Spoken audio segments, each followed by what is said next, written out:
আউযু বিল্লাহি মিনাশ শাইতানির রাজিম বিসমিল্লাহির রহমানির রহিম ফাদলাম মিনাল্লাহি ওয়া নি'মাত। আল্লাহ তাআলার পক্ষ থেকে দান অনুগ্রহ স্বরূপ এই নিয়ামতগুলো। আল্লাহ তাআলা বলেন যে মানব জাতিকে আমি দয়া করে অনুগ্রহ করে নিয়ামতগুলো দিয়েছি, যাতে মানুষ ভুল পথে চলবে আর আমাকে যদি স্মরণ করে তাহলে আমার নিয়ামতগুলো খুঁজে পাবে।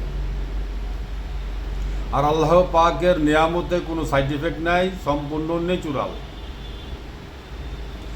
আমি এই বিষয় নিয়ে আজকে কথা বলবো, যাদের মাথা ব্যথা, যে মা বোনদের, যে ভাই বাবার মাথা ব্যথা করছে, নিন কম হচ্ছে, মাথা ব্যথার নিয়ে ব্যস্ত।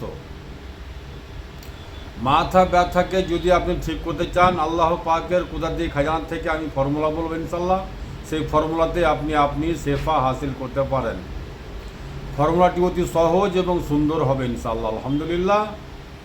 প্রথম করণীয় হচ্ছে আপনার প্রত্যেক খাবারের অন্তত পক্ষে আধ ঘন্টা আগে আপনাকে 1 গ্লাস পানি খেতে হবে। নবী করিম সাল্লাল্লাহু আলাইহি সাল্লামের 6টি সুন্নাত আদায় করে প্রত্যেক খাবারের আধ ঘন্টা আগে, অন্তত পক্ষে আধ ঘন্টা আগে 1 গ্লাস পানি খাবেন।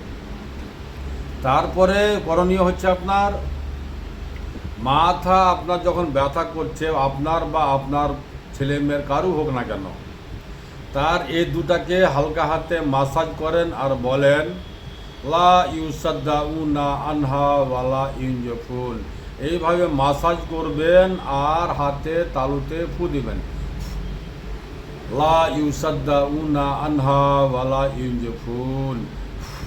এইভাবে হাতে তালুতে ফু দিবেন 7 বার, আর এই দুয়াটা পড়বেন। হাতে তালুতে ফু দিলে ফু গিয়ে কপালে লাগবে ইনশাআল্লাহ। আর এইভাবে লাড়বেন, আমি যেভাবে দেখে দিলাম, লাড়বেন আর ফু দিবেন। তো এতে আপনার মাথা ব্যথা 100% আরাম হবে। পরীক্ষিত আমল আছে, এটা পবিত্র কোরআনের দোয়া আছে। তারপরে করণীয় হচ্ছে আপনার রাত্রে ঘুমানোর টাইমে জৈতুনের তেল। নবী করিম সাল্লাল্লাহু আলাইহি সাল্লাম বলেন, জৈতুন খাও, জৈতুন মালিশ করো। জৈতুনের তেল 3 ফোঁটা এনাকে দিয়ে আপনি ঘুমিয়ে যাবেন।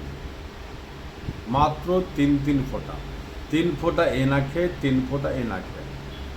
ইনশাল্লাহ আলহামদুলিল্লাহ, আল্লাহ পাক চায় তো আপনার মাথা ব্যথা ভালো হবে। মনে রাখবেন, শেফা দেওয়ার মালিক একমাত্র আল্লাহ, আল্লাহর জাত। এই হচ্ছে ফর্মুলা, খুবই সহজ এবং সুন্দর এবং ন্যাচুরাল। আপনি আপনার ঘরে বসে করেন, বাড়িতে করেন আর শেফা হাসিল করেন। শেফা দেওয়ার মালিক একমাত্র আল্লাহ, আল্লাহর জাত। আসসালামু আলাইকুম ওয়া রাহমাতুল্লাহি ওয়া বারাকাতুহু।